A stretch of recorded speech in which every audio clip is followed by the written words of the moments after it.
Hola a todos. No me siento orgulloso de lo que hice con unos amigos hace un tiempo y solo les comparto esto como advertencia. Nunca se involucren en lo que no conocen y nunca, jamás, desafíen a la Santa Muerte. Todo lo que hicimos fue a petición de un sacerdote y lo que sucedió después fue tan aterrador que casi nos cuesta la vida. Esta historia sobre una bruja cambió todo lo que creía sobre el poder del más allá. Antes de continuar, verifique si ya está suscrito al canal, déjeme un like y cuénteme en los comentarios. ¿De qué ciudad está viendo este vídeo? Quiero saber hasta dónde llegó esta historia de brujería y magia negra. Mi nombre es Cristina.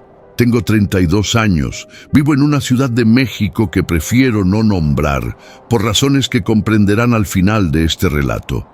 Soy diseñadora gráfica, trabajo desde casa y hasta hace 3 años llevaba una vida completamente ordinaria.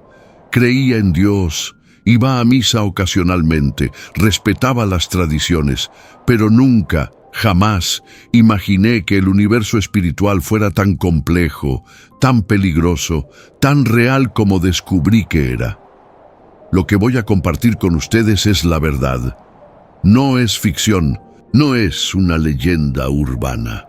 Es lo que sucedió cuando un grupo de amigos y yo cometimos un acto de vandalismo que parecía insignificante en ese momento, pero que nos llevó a los bordes del abismo.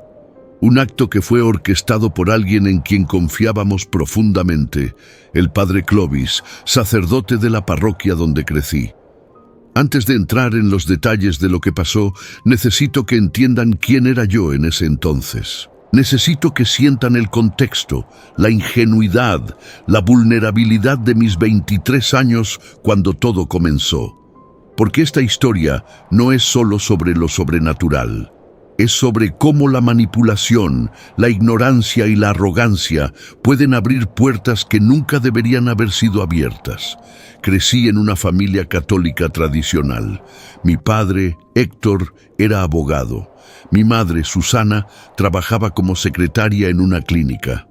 Tenía un hermano mayor, Miguel, 5 años más que yo. Éramos una familia de clase media, respetable, sin grandes traumas visibles. Pero había algo en el aire de nuestra casa que nunca pude nombrar completamente, una frialdad emocional, un distanciamiento que se disfrazaba de disciplina. Mi padre era un hombre severo. No pegaba, no gritaba constantemente, pero su silencio era ensordecedor. Cuando cometía un error, un 5 en matemáticas, una mentira pequeña, su decepción se manifestaba en una mirada que me atravesaba el pecho. Mi madre intentaba compensar con abrazos, pero siempre había culpa en ellos, como si ella también sintiera que algo andaba mal en nuestra dinámica familiar, pero no supiera cómo arreglarlo. Miguel era diferente. Él aprendió a ser invisible. Sacaba buenas calificaciones sin esfuerzo, era amable con todos, nunca causaba problemas. Yo, en cambio, fui la que buscaba atención constantemente. Dibujaba, escribía historias, hacía bromas en clase. Mis maestros decían que era creativa, pero distraída. Mi padre decía que era irresponsable. La escuela primaria fue un infierno silencioso. No era que me bullying directamente, nadie me golpeaba ni me robaba, pero existía una exclusión sutil. Los otros niños me veían como la rara, la que hablaba demasiado, la que tenía ropa un poco diferente porque mi madre compraba en tiendas económicas. Recuerdo el olor de las aulas, a tiza, a sudor infantil, a miedo. Recuerdo el sonido de las risitas cuando levantaba la mano para responder. Recuerdo la sensación física del rechazo, un vacío en el pecho que se expandía cada vez que alguien se alejaba de mí. Fue en 6º grado cuando conocí a Elena. Ella era nueva, había llegado de otra ciudad. Tenía el cabello largo y rizado, ojos grandes y una risa que llenaba los espacios vacíos. Elena no le importaba lo que los otros pensaran. Se sentó a mi lado en el almuerzo sin que nadie la invitara y me preguntó directamente: ¿por qué todos te ignoran? Nadie había sido tan honesto conmigo antes. La respuesta que le di fue: no sé, creo que simplemente no encajo. Elena sonrió y dijo: entonces no encajamos juntas. Eso es mejor que encajar solas. Desde ese momento, Elena fue mi salvación. No era solo una amiga, era un espejo que me mostraba que mi rareza no era un defecto. Ella hacía que el rechazo de los otros fuera menos importante. Pasábamos horas en mi cuarto, dibujando, escuchando música, imaginando vidas alternativas donde éramos artistas, viajeras, personas importantes. El olor de su perfume, algo barato pero dulce, se convirtió en el olor de la seguridad. Pero Elena se fue en tercer año de secundaria. Su padre consiguió trabajo en otra ciudad. Me acuerdo del día que se despidió, el abrazo en la puerta de la escuela, sus lágrimas, la promesa de que nos escribiríamos. Escribimos durante un año. Luego, los mensajes fueron espaciándose. La vida siguió, pero algo en mí se cerró después de que se fue, como si hubiera aprendido que las personas buenas siempre se van. Fue entonces cuando conocí a Javier. Javier era 2 años mayor que yo. Estudiaba en la preparatoria cuando yo estaba en segundo de secundaria. Lo conocí en la iglesia durante un retiro de jóvenes que organizaba el padre Clovis. Javier era guapo, de una manera que no era común en mi círculo. Tenía cabello oscuro, ojos verdes, una sonrisa torcida que parecía guardar secretos. Pero lo que realmente me atrajo fue su actitud. Javier no respetaba las reglas de la iglesia. Hacía bromas sobre los sermones, cuestionaba las enseñanzas, fumaba en el patio trasero durante los retiros. Era peligroso de una manera que me fascinaba. Javier notó mi admiración y la explotó. No de forma cruel, al menos no al principio. Simplemente me prestaba atención. Me preguntaba qué pensaba sobre los temas que se discutían. Me invitaba a sentarme con él en los eventos. Y cuando finalmente me besó, fue detrás de la capilla, con el olor del incienso todavía en el aire. Sentí como si todo lo que había sufrido antes hubiera valido la pena. Nuestro noviazgo duró 2 años. Fueron años de emociones extremas, momentos de felicidad intensa, alternados con períodos de profundo dolor. Javier era infiel. Lo supe casi desde el principio, pero me convencí a mí misma de que era un problema mío, que si lo amaba lo suficiente, él cambiaría. Que si era lo suficientemente hermosa, lo suficientemente inteligente, lo suficientemente digna, él dejaría de buscar a otras. La ruptura fue brutal. Sucedió en una fiesta, en la casa de un amigo. Vi a Javier besando a otra chica, una rubia, delgada, todo lo que yo no era. Cuando lo confronté, él simplemente se encogió de hombros y dijo: «Cristina, no seas dramática, esto no significa nada». Esas palabras se quedaron conmigo durante años. No significa nada, como si yo no significara nada. Después de eso, me hundí en una depresión que nadie en mi familia reconoció como tal. Mi padre pensaba que era rebeldía adolescente. Mi madre me ofrecía té y comprensión silenciosa. Miguel intentaba hacer bromas para animarme, pero sus esfuerzos solo me hacían sentir más sola. Fue entonces cuando el padre Clovis entró en mi vida de una manera más profunda. El padre Clovis había sido el sacerdote de nuestra parroquia desde que yo tenía 8 años. Era un hombre de 60 y tantos, con cabello blanco, una voz profunda que resonaba en la iglesia y una sonrisa que parecía genuina. Mi madre lo admiraba profundamente, mi padre lo respetaba. Para la comunidad, era una figura de autoridad moral, un hombre dedicado a Dios y al bienestar espiritual de sus feligreses.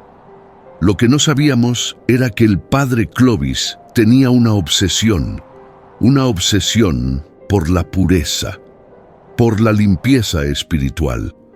por erradicar lo que él consideraba influencias malignas de nuestra ciudad. Cuando me hundí después de la ruptura con Javier, fue el padre Clovis quien me buscó. Me llamó a la sacristía después de misa y me preguntó cómo estaba. Recuerdo el olor de esa habitación, incienso, madera vieja, humedad. Recuerdo cómo se sentó cerca de mí, demasiado cerca, y me escuchó hablar sobre mi dolor. «Cristina», dijo tomando mi mano, «el sufrimiento es una prueba de Dios, pero también es una oportunidad para purificarte, para entender que el mundo está lleno de fuerzas oscuras que quieren alejarte del camino correcto». En ese momento, vulnerable y desesperada, sus palabras sonaron como verdades, como si él tuviera acceso a un conocimiento que yo no poseía, como si pudiera ver más allá del velo que separaba el mundo material del espiritual. «Hay cosas en esta ciudad», continuó el padre, «que no deberían estar aquí. Altares construidos para entidades que no son Dios, espacios dedicados a la brujería, a la magia negra, a la Santa Muerte. Esos lugares atraen el sufrimiento, atraen la enfermedad, atraen la perdición». No sabía exactamente a qué se refería. Sabía que existía la Santa Muerte. Había visto imágenes, había escuchado historias, pero nunca le había prestado verdadera atención. Para mí era simplemente parte del folclore mexicano, algo que practicaban otros, no personas como yo. «Si queremos que esta ciudad sea un lugar seguro», dijo el padre Clovis, «necesitamos limpiarla, necesitamos eliminar esas influencias. Y creo que tú podrías ayudarme, Cristina. Creo que tienes la fortaleza espiritual para hacerlo». Esas palabras me tocaron profundamente. Nadie me había dicho nunca que tuviera fortaleza. Nadie me había pedido que fuera parte de algo importante. Y aquí estaba el padre Clovis, una figura de autoridad, diciéndome que yo era especial, que yo podía hacer una diferencia. Debería haber visto las señales de alerta. Debería haber cuestionado por qué un sacerdote quería que vandalizara altares. Debería haber reconocido la manipulación por lo que era. Pero tenía 23 años, estaba rota, y alguien que yo respetaba me estaba ofreciendo un propósito. El padre Clovis no me pidió que hiciera esto sola. En cambio, me presentó a otros jóvenes de la parroquia que, según él, compartían mi visión espiritual. 3 personas que se convertirían en mis cómplices, mis amigos y eventualmente mis compañeros en el sufrimiento. Primero estaba Rodrigo.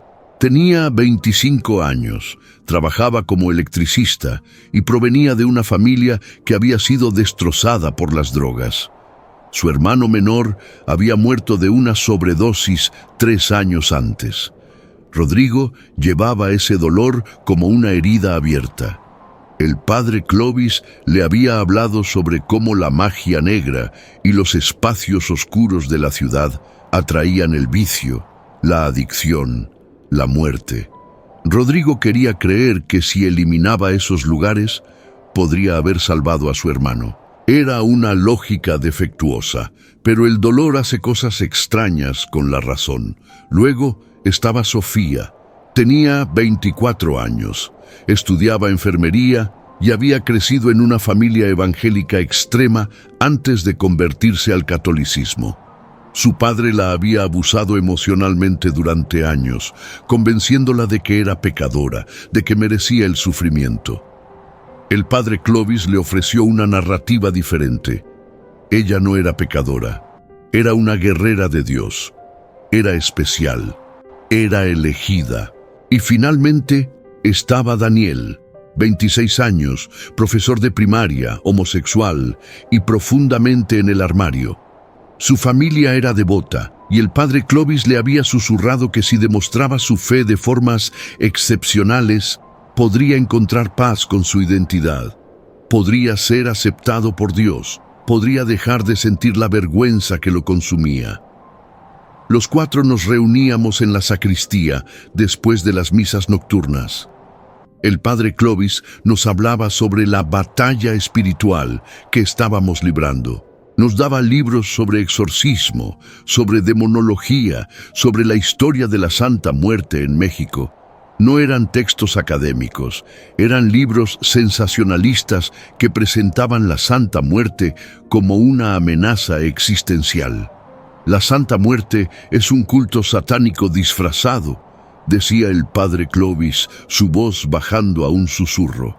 Promete poder, promete protección, pero lo que realmente hace es abrir puertas a las fuerzas más oscuras del universo.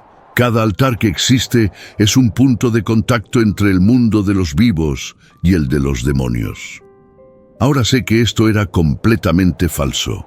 La Santa Muerte, en su esencia, es una práctica sincretista que combina el catolicismo con creencias indígenas y africanas. Es compleja, a menudo malinterpretada, y ciertamente no es satánica.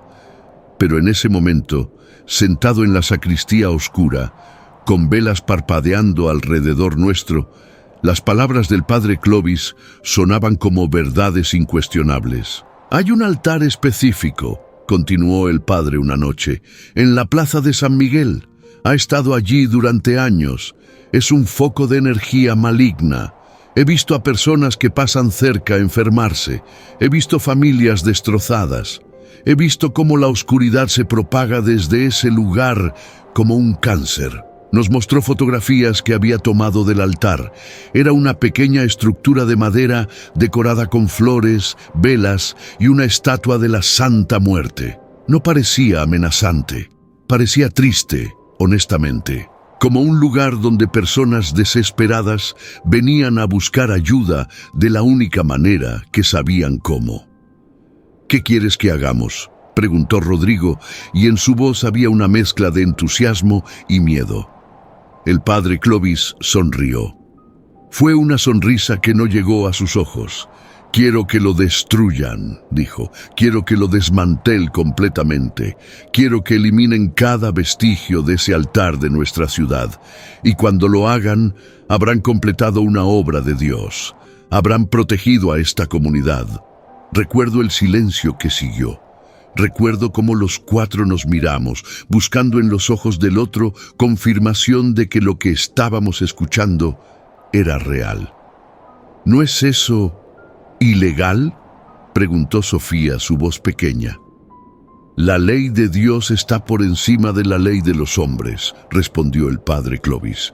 Y además, ¿quién va a reportar? Los que practican la brujería, los que adoran a fuerzas demoníacas. No. Nadie dirá nada, y si lo hacen, dirán que fue un acto de vandalismo juvenil, nada más. Debería haber dicho que no. Debería haber caminado hacia la puerta y nunca haber vuelto, pero no lo hice, porque el padre Clovis acababa de darme algo que había estado buscando desde que Javier me rompió el corazón, un propósito, una razón para existir que era más grande que mi propio dolor. Yo lo haré, dije. Yo voy a ayudarte a destruir ese altar. Los otros asintieron, uno por uno. Y así, sin saber realmente lo que estábamos haciendo, sin comprender las fuerzas que estábamos a punto de despertar, acordamos participar en lo que el padre Clovis había orquestado cuidadosamente. La noche que todo cambió fue un miércoles. Recuerdo porque fue el miércoles de ceniza, exactamente una semana antes de Semana Santa. El padre Clovis eligió esa fecha específicamente, aunque en ese momento no entendí el significado. Ahora sé que fue deliberado, que fue un acto de profanación planificado. Nos reunimos en la plaza de San Miguel a las 11 de la noche. El padre Clovis no vino con nosotros. Dijo que no podía ser visto en la escena, que tenía que mantener las apariencias. Así que fuimos los cuatro solos, Rodrigo, Sofía, Daniel y yo. La plaza estaba vacía, el altar estaba bajo un árbol grande, iluminado débilmente por la luz de la calle. De cerca parecía aún más pequeño de lo que había imaginado. Había una estatua de la Santa Muerte de aproximadamente 30 centímetros de altura, flores marchitas, velas derretidas, monedas, notas escritas a mano. Era evidente que era un lugar donde personas venían a rezar, a pedir ayuda, a buscar consuelo. «Vámonos rápido», dijo Rodrigo mirando alrededor nerviosamente. «Mientras menos tiempo pasemos aquí, mejor». Comenzamos a desmantelar el altar. Rodrigo arrancó la estructura de madera. Sofía recogió las flores y las tiró a la basura. Daniel quitó las velas. Yo tomé la estatua de la Santa Muerte. Fue en ese momento cuando sentí algo. No fue algo que pudiera explicar racionalmente entonces. Era como si la energía del lugar cambiara, como si algo que había estado dormido se despertara. El aire se volvió más frío. Sentí un hormigueo en la piel de mis brazos, una sensación de ser observada. ¿Sienten eso?, pregunté. «Vámonos», dijo Sofía, su voz temblando. «Ahora, por favor». Terminamos de destruir el altar en cuestión de minutos. Tomamos todo lo que pudimos, la estatua, las flores, las notas, y lo metimos en bolsas de basura. Luego lo quemamos en un terreno baldío a las afueras de la ciudad, en un ritual improvisado que el padre Clovis nos había enseñado. Recitamos oraciones, hicimos la señal de la cruz y vimos cómo las llamas consumían todo lo que quedaba del altar. Cuando terminamos, nos sentimos triunfantes. Nos abrazamos. Brindamos con cerveza que Rodrigo había traído. El padre Clovis nos llamó al día siguiente y nos felicitó. Dijo que habíamos hecho una obra sagrada, que deberíamos estar orgullosos. Por 2 semanas, nada pasó. La vida continuó normalmente. Fui a trabajar. Pasé tiempo con mi familia. Asistí a misa. Fue como si el acto de vandalismo hubiera sido simplemente eso, un acto de vandalismo. Nada más.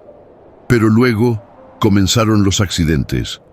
Rodrigo fue el primero. 3 semanas después del vandalismo, tuvo un accidente en el trabajo. Estaba instalando cables eléctricos en el 2º piso de una casa cuando la escalera se rompió. Cayó aproximadamente 4 metros.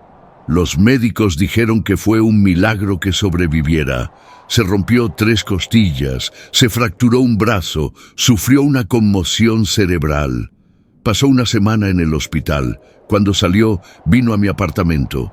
Estaba pálido, asustado, pero intentaba minimizar lo que había pasado. «Fue solo un accidente», dijo. «Esas cosas suceden». Pero sus manos temblaban mientras lo decía. Sofía fue la siguiente. Una semana después del accidente de Rodrigo, fue diagnosticada con una infección de oído tan severa que casi la hace perder la audición. Los antibióticos no funcionaban. Estuvo hospitalizada durante 10 días. Cuando finalmente salió, había perdido parte de la audición en su oído izquierdo. Permanentemente. Daniel enfermó. Comenzó con dolores de cabeza que no desaparecían. Los analgésicos no funcionaban. Luego vino la fiebre, luego los vómitos. Los médicos no podían encontrar nada físicamente mal en él.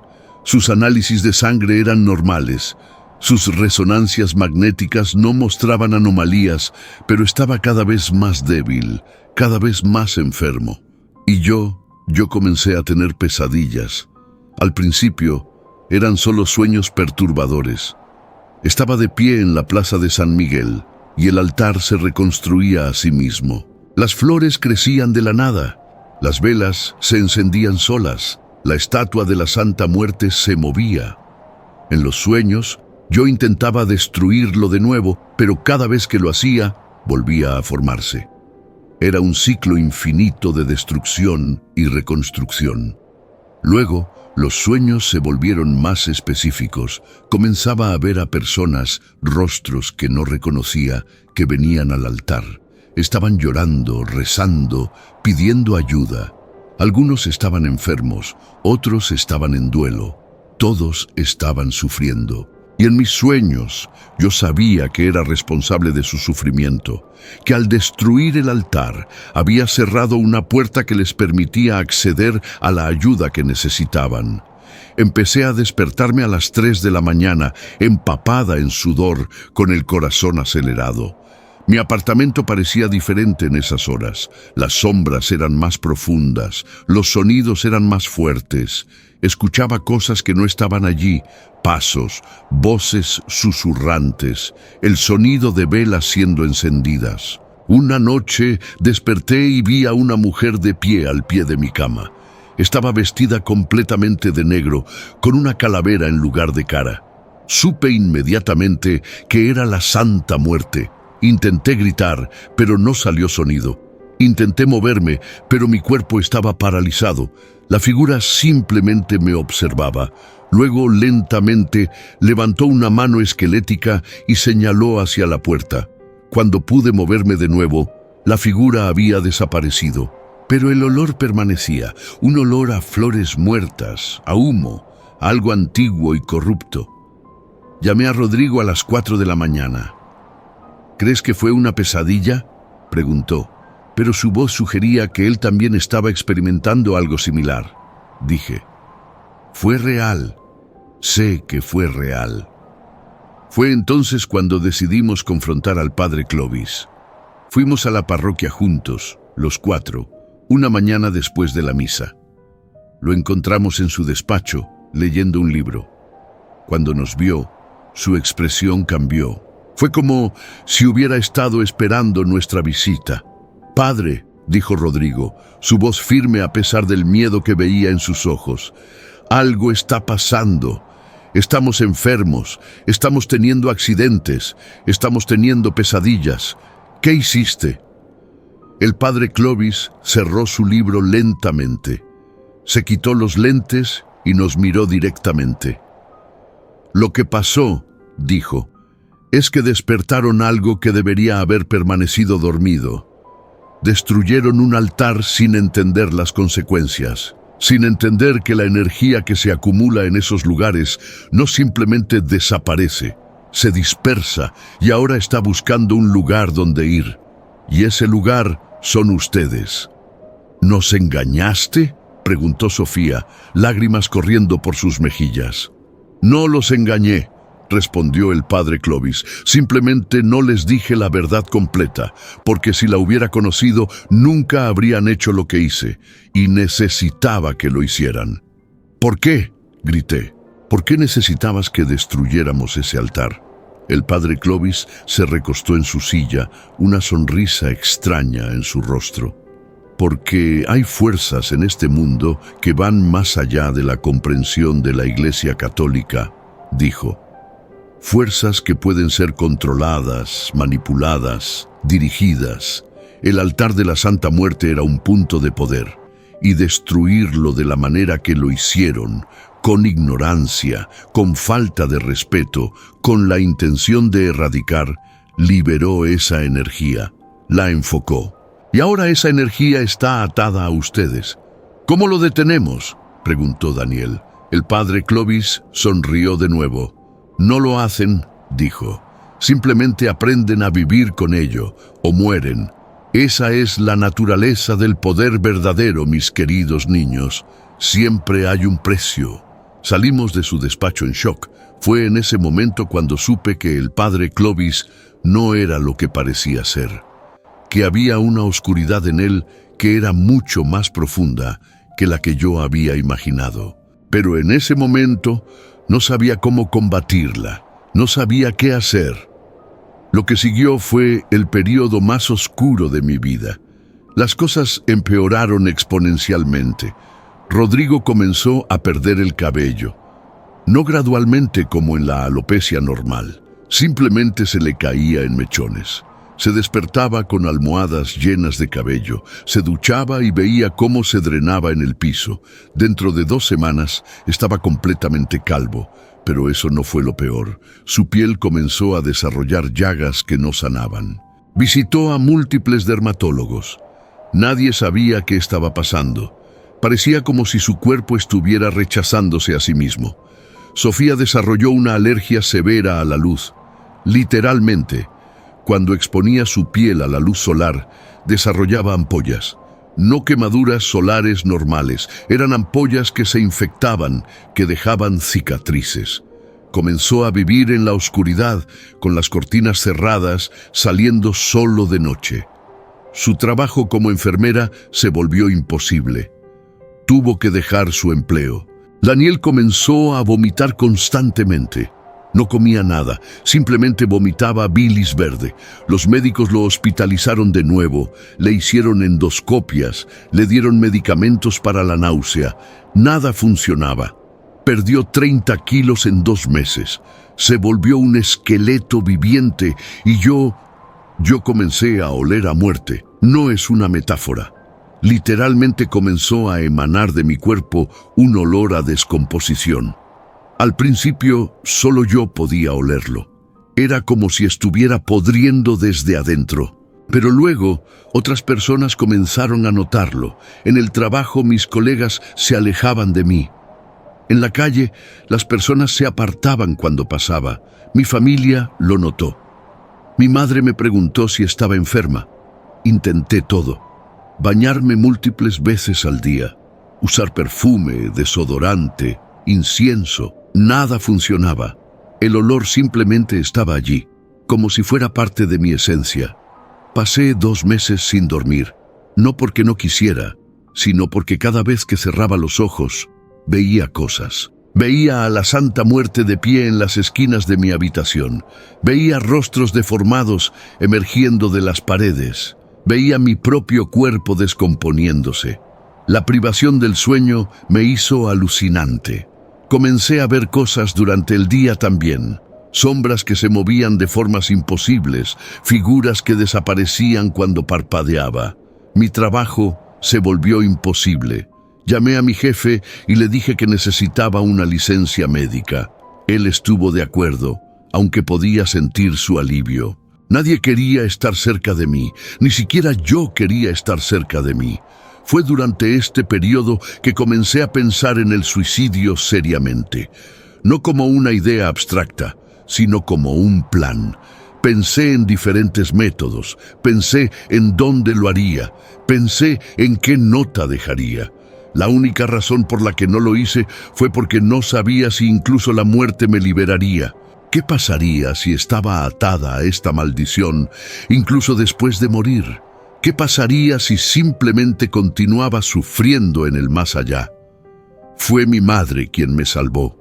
Ella vino a mi apartamento una tarde y me encontró en la cama, sin bañarme durante días, rodeada de botellas de agua vacías y platos sin lavar. El olor era insoportable. Ella simplemente se sentó en el borde de mi cama y comenzó a llorar.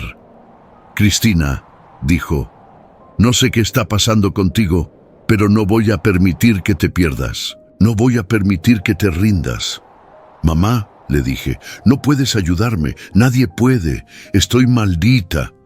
Mi madre me miró con una expresión que nunca había visto antes. No era lástima, era determinación. «Voy a llevarte a ver a alguien», dijo. «Confía en mí». Mi madre me llevó a las afueras de la ciudad, a un barrio que nunca había visitado. Las calles eran estrechas, las casas pequeñas y desgastadas. Ella condujo con confianza, como si supiera exactamente a dónde iba. Finalmente, nos detuvimos frente a una casa pintada de azul claro, con flores de papel en las ventanas. «¿Quién vive aquí?», pregunté. «Una mujer que puede ayudarte», respondió mi madre. «Su nombre es Doña Esperanza. Ella conoce cosas que la medicina moderna no entiende». Entramos. El interior de la casa era pequeño pero acogedor. Había velas por todas partes, incienso quemándose en un rincón, plantas en macetas colgando de las ventanas. Las paredes estaban cubiertas con imágenes de santos, la Virgen María y otras figuras religiosas que no reconocía.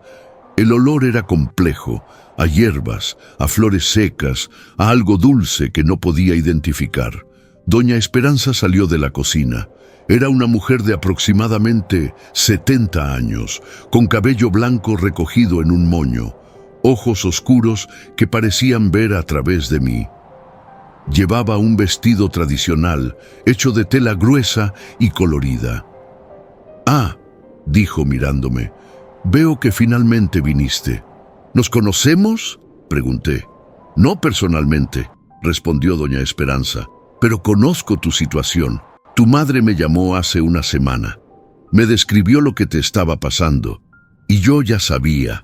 Siento estas cosas. Es como si el aire gritara cuando hay una maldición tan fuerte. Doña Esperanza me pidió que me sentara, luego me pidió que le contara todo. Y así, en esa pequeña casa azul, con mi madre sentada a mi lado, le conté todo sobre el padre Clovis, sobre el altar, sobre el vandalismo, sobre los accidentes, sobre los sueños, sobre el olor que emanaba de mi cuerpo. Doña Esperanza escuchó sin interrumpir. Cuando terminé, asintió lentamente.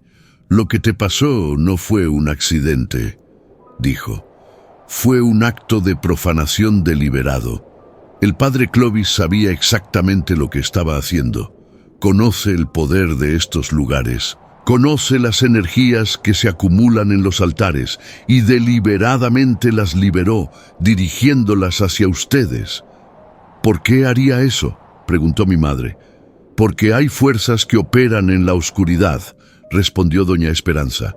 «Fuerzas que buscan poder, que buscan control. El padre Clovis no es lo que parece ser. Hace mucho tiempo hizo un pacto con entidades que no son de Dios, y a cambio de su lealtad recibió conocimiento sobre cómo manipular la energía espiritual».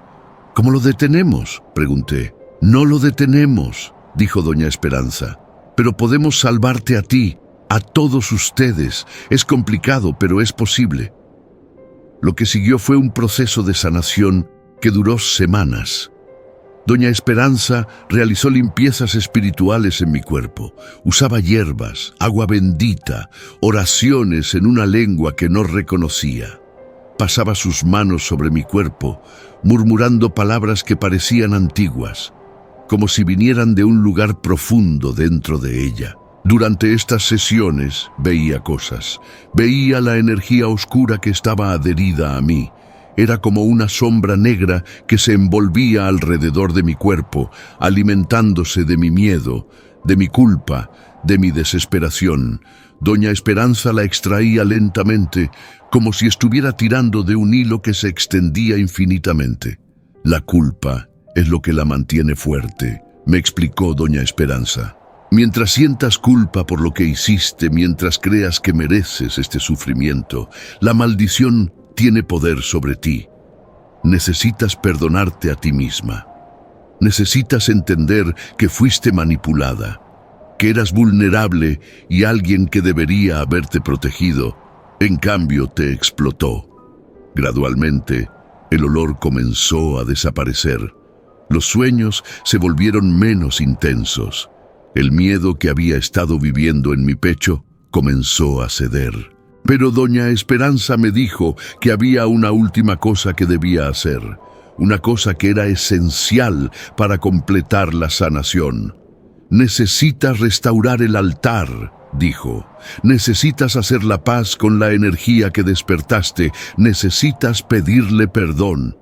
La idea de restaurar el altar me aterraba, pero doña Esperanza fue clara. Era la única manera de cerrar completamente la puerta que habíamos abierto. Llamé a Rodrigo, Sofía y Daniel. Les conté lo que doña Esperanza había dicho. Hubo resistencia. Rodrigo pensaba que era una mala idea. Sofía estaba asustada. Daniel estaba tan débil que apenas podía hablar. Pero finalmente todos estuvieron de acuerdo, porque todos sabíamos que no podíamos continuar así, que algo tenía que cambiar. Fuimos juntos a la plaza de San Miguel una noche, acompañados por doña Esperanza. Llevábamos flores frescas, velas nuevas, una nueva estatua de la Santa Muerte que doña Esperanza había conseguido. También llevábamos una carta de disculpa que habíamos escrito juntos, explicando nuestras acciones, pidiendo perdón. Cuando llegamos a la plaza, el lugar donde había estado el altar estaba vacío. Solo había tierra y hierbas. Doña Esperanza nos pidió que nos arrodilláramos en un círculo alrededor del espacio. Ahora, dijo, vamos a reconstruir lo que fue destruido. Pero no solo el altar físico, vamos a reconstruir la energía, vamos a restaurar el equilibrio. Juntos colocamos las flores, encendimos las velas, colocamos la estatua. Doña Esperanza comenzó a rezar, no en español, sino en una lengua antigua que reconocí vagamente como náhuatl, la lengua de los aztecas. Su voz era profunda, resonante, como si viniera desde las profundidades de la tierra. Mientras rezaba, sentí algo cambiar en el aire. La energía que había estado opresiva, sofocante, comenzó a aligerarse. Las sombras que había estado viendo en las esquinas de mi visión desaparecieron. Fue como si una puerta que había estado cerrada se abriera lentamente, permitiendo que la luz entrara. Cuando doña Esperanza terminó, nos pidió que leyéramos nuestra carta de disculpa. Con voces temblando, compartimos nuestras palabras.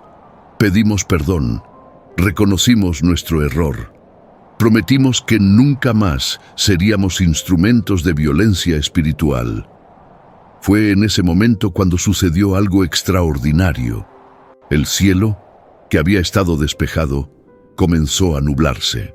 No de una manera amenazante, sino suavemente, como si el universo mismo estuviera respondiendo a nuestras palabras. Y luego comenzó a llover. No una lluvia fuerte, sino una lluvia suave, casi como si fuera una bendición. Las gotas de lluvia caían sobre nosotros, sobre el altar reconstruido, sobre las flores y las velas. Y cuando la lluvia tocaba el altar, sentía como si la energía se estabilizara, como si la herida que habíamos creado comenzara a cicatrizar. Cuando la lluvia cesó, doña Esperanza nos ayudó a levantarnos. «Está hecho», dijo. «Lo que fue roto ha sido restaurado. Lo que fue profanado ha sido santificado de nuevo. Ahora ustedes están libres». Lo que sucedió en las semanas siguientes fue como despertar de un largo y terrible sueño. Rodrigo fue al hospital para chequeos de seguimiento.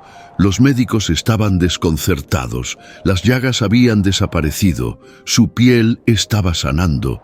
Los análisis mostraban que su cuerpo estaba recuperándose. Dentro de un mes fue dado de alta como completamente sano. Su cabello comenzó a crecer de nuevo. Sofía fue a un dermatólogo. Las ampollas causadas por la luz habían desaparecido. Los médicos dijeron que era un milagro, que nunca habían visto una remisión tan completa de una alergia tan severa. Sofía pudo salir durante el día de nuevo. Pudo volver a trabajar. Daniel fue al hospital. Los médicos no podían explicar por qué había dejado de vomitar. Sus análisis de sangre mostraban que su cuerpo estaba absorbiendo nutrientes de nuevo. Comenzó a recuperar el peso que había perdido. Su energía regresó. Y el olor desapareció. Simplemente se fue. Una mañana me desperté y ya no estaba allí. Pude dormir de nuevo sin pesadillas. Pude estar en espacios públicos sin sentir que las personas me evitaban. Pude empezar a reconstruir mi vida, pero la sanación no fue solo física, fue profunda, espiritual, emocional. Comencé a entender que la culpa que había estado llevando no era mía, que había sido manipulada por alguien en quien confiaba, alguien que estaba en una posición de autoridad, que mi vulnerabilidad no era una debilidad, era simplemente una parte de ser humano. Fui a ver a un terapeuta real, no solo doña Esperanza, y durante meses trabajé a través del trauma de lo que había experimentado. Aprendí sobre manipulación, sobre cómo reconocerla, sobre cómo protegerme de ella en el futuro. Rodrigo, Sofía, Daniel y yo nos reuníamos regularmente. Nos apoyábamos mutuamente, compartíamos nuestras experiencias. Nos ayudábamos a procesar lo que había sucedido, y gradualmente la amistad que había nacido del trauma se convirtió en algo más fuerte, una conexión verdadera, basada en la comprensión mutua y la supervivencia compartida. Fue durante este periodo que comencé a investigar sobre el padre Clovis. Descubrí que no estaba solo, que había un grupo de sacerdotes católicos que practicaban lo que se conoce como magia ceremonial católica, una mezcla de rituales católicos con prácticas ocultas. Que el padre Clovis había estado reclutando a jóvenes vulnerables durante años, manipulándolos para que realizaran actos de profanación en sitios sagrados de otras religiones. Confronté esta información. Fui a la diócesis. Presenté una denuncia formal. Inicialmente no me creyeron. La iglesia protegía a sus propios. Pero cuando otras víctimas salieron adelante, otros jóvenes que habían sido manipulados de maneras similares, la situación cambió. El padre Clovis fue removido de su posición, fue investigado. Eventualmente admitió sus acciones. No fue procesado criminalmente. La iglesia manejó todo internamente, pero fue enviado a un monasterio remoto, donde pasaría el resto de sus días en retiro espiritual. No sé si eso fue justicia. Parte de mí quería que enfrentara consecuencias legales reales, pero otra parte de mí comprendía que lo que el padre Clovis había hecho no era simplemente un crimen, era una traición espiritual, y tal vez el retiro forzado era un castigo más apropiado que la prisión. Aproximadamente un año después de haber restaurado el altar, tuve un encuentro inesperado. Estaba en un café, trabajando en mi laptop, cuando alguien se sentó en la mesa frente a mí. Era una mujer de aproximadamente 40 años, con cabello oscuro y ojos que parecían contener historias. ¿Eres Cristina?, preguntó. Asentí, confundida. Mi nombre es Mariana, dijo. Soy la hermana de Javier. Javier, el chico que saliste hace años. Mi corazón se aceleró. No había visto a Javier en casi una década. ¿Cómo está?, pregunté, aunque no estaba segura de querer saber. Está bien, respondió Mariana. Pero quería hablar contigo sobre algo. Javier ha estado siguiendo tu historia. Sabe lo que pasó con el padre Clovis y quería que supieras algo. Mariana me contó que después de que Javier y yo terminamos, él había caído en un periodo oscuro. Había comenzado a usar drogas. Había estado en relaciones abusivas. Había estado en la cárcel brevemente, pero hace 5 años había decidido cambiar. Había ido a rehabilitación. Había reconstruido su vida. Él vio tu nombre en las noticias, dijo Mariana, cuando salió a la luz lo del padre Clovis, y se dio cuenta de algo. Se dio cuenta de que el padre Clovis lo había manipulado también, que cuando Javier estaba contigo, el padre Clovis le había estado susurrando en el oído, diciéndole que eras una mala influencia, que estabas siendo corrompida por fuerzas oscuras, que debería alejarse de ti. Esto me sorprendió. Nunca había considerado que el padre Clovis hubiera estado manipulando mi relación con Javier.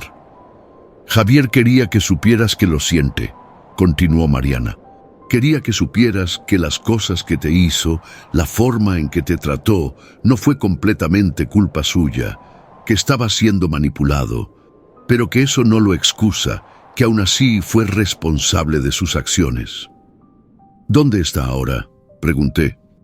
Está en el extranjero, respondió Mariana. Está viviendo una vida diferente, está trabajando como consejero, ayudando a otros jóvenes que han sido manipulados. Está intentando hacer enmienda. Después de que Mariana se fue, me quedé sentada en el café durante mucho tiempo. Pensé en Javier, pensé en cómo la manipulación había afectado nuestras vidas de diferentes maneras. Pensé en cómo el padre Clovis había estado orquestando eventos desde las sombras, afectando múltiples vidas simultáneamente, pero no sentí ira, sentí una extraña paz, porque finalmente entendía que no era mi culpa, que los eventos que habían moldeado mi vida no habían sido simplemente resultado de mis propias decisiones, sino de fuerzas externas que estaban intentando manipularme. Y esa comprensión fue liberadora. Pasaron años. Ahora tengo 32 años. He reconstruido completamente mi vida. Tengo un trabajo que amo. Tengo amigos en los que confío. Tengo una familia que me apoya. He aprendido a reconocer las señales de manipulación. He aprendido a confiar en mis instintos. He aprendido a establecer límites saludables. Pero lo más importante que he aprendido es sobre el poder de la brujería. Y no me refiero al poder sobrenatural, aunque ahora sé que eso es real. Me refiero al poder de la intención, de la energía, de la conexión con algo más grande que nosotros mismos. Cuando Doña Esperanza realizaba sus limpiezas espirituales, cuando restauramos el altar, cuando pedimos perdón a la Santa Muerte, estábamos haciendo algo mucho más profundo que simplemente realizar rituales. Estábamos reconociendo que nuestras acciones tienen consecuencias que se extienden más allá del mundo físico, que hay una interconexión entre todas las cosas, que la energía que ponemos en el universo regresa a nosotros. El padre Clovis entendía esto, pero lo usó para el mal. Usó su conocimiento para manipular, para controlar, para causar sufrimiento. Y eso es lo que realmente es la magia negra. No es simplemente la realización de rituales oscuros, es la intención de causar daño, es la decisión de usar el conocimiento espiritual para explotar a otros. La bruxaria en su forma verdadera es diferente. Es el reconocimiento de que somos parte de algo más grande. Es el trabajo con la energía del universo para crear cambio, para sanar, para crecer. Es lo que Doña Esperanza estaba haciendo cuando me salvó. Ella estaba usando su conocimiento, su conexión con las fuerzas espirituales para restaurar el equilibrio. Y eso es lo que aprendí, que la verdadera magia no es sobre poder sobre otros, es sobre poder sobre uno mismo, es sobre la capacidad de transformar, de sanar, de crecer. Hace un mes recibí una carta. Provenía del monasterio donde el padre Clovis estaba viviendo. Era de él. La carta era larga. En ella, el padre Clovis escribía sobre su arrepentimiento. Escribía sobre cómo había pasado años estudiando las fuerzas oscuras, intentando entender su naturaleza, intentando controlarlas. Escribía sobre cómo había creído que estaba haciendo la obra de Dios, pero que finalmente había comprendido que estaba trabajando del lado opuesto. Lo más impactante fue cuando escribió: Cristina, lo que hice fue inexcusable. Manipulé tu vulnerabilidad. Usé tu búsqueda de propósito para servir mis propios objetivos. Y aunque no puedo deshacer lo que pasó, quiero que sepas que tu sufrimiento no fue en vano. Tu sufrimiento fue lo que finalmente me despertó. Fue lo que me hizo ver la verdad sobre lo que había estado haciendo. Y por eso, aunque sea extraño decirlo, estoy agradecido. Leí esa carta múltiples veces. Parte de mí quería rechazarla, quería considerarla como simplemente otra manipulación. Pero otra parte de mí comprendía que el padre Clovis había experimentado su propia transformación, que el sufrimiento que había causado había finalmente regresado a él, y que lo había cambiado. Decidí responder. No fue una carta de perdón. Todavía no estoy segura de si puedo perdonar completamente, pero fue una carta de comprensión. Una carta que reconocía que ambos habíamos sido víctimas del mismo sistema. Un sistema que nos había enseñado a ver el mundo en términos de bien y mal, de pureza y corrupción, en lugar de en términos de complejidad y matices. Hoy, mientras escribo esto, estoy sentada en mi apartamento. Puedo oír los sonidos de la ciudad afuera. Puedo oler el café que acabo de hacer. Puedo sentir la textura de la manta que está sobre mis hombros. Estoy viva. Estoy sana. Estoy en paz. Rodrigo ahora trabaja como electricista nuevamente, pero también estudia para convertirse en consejero. Quiere ayudar a otros jóvenes que han sido manipulados. Sofía terminó su carrera de enfermería y trabaja en un hospital.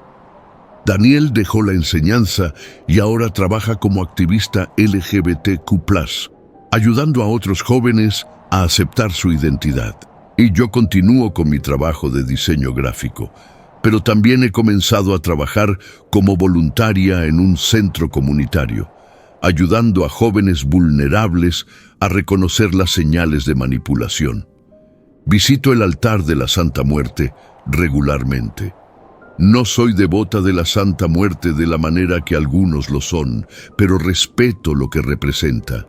Respeto el hecho de que es un espacio donde personas desesperadas pueden venir a buscar ayuda. Y cada vez que voy, enciendo una vela y digo una oración. Una oración de gratitud por haber sido salvada. Una oración de perdón por haber causado daño. Doña Esperanza murió hace 6 meses.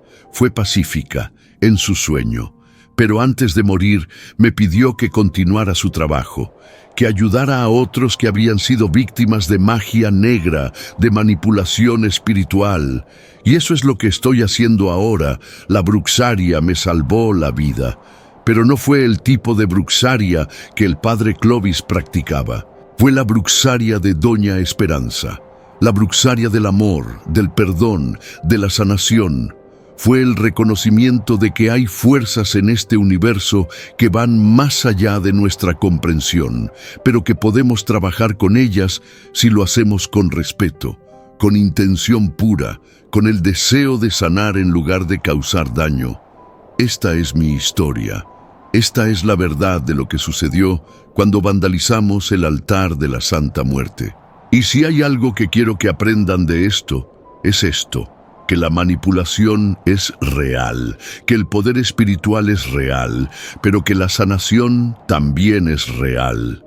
Que no importa cuán oscuro sea el lugar en el que te encuentres, siempre hay una manera de salir. Siempre hay alguien que puede ayudarte y siempre, siempre hay esperanza. Gracias por escuchar mi historia. Gracias por permitirme compartir esto con ustedes.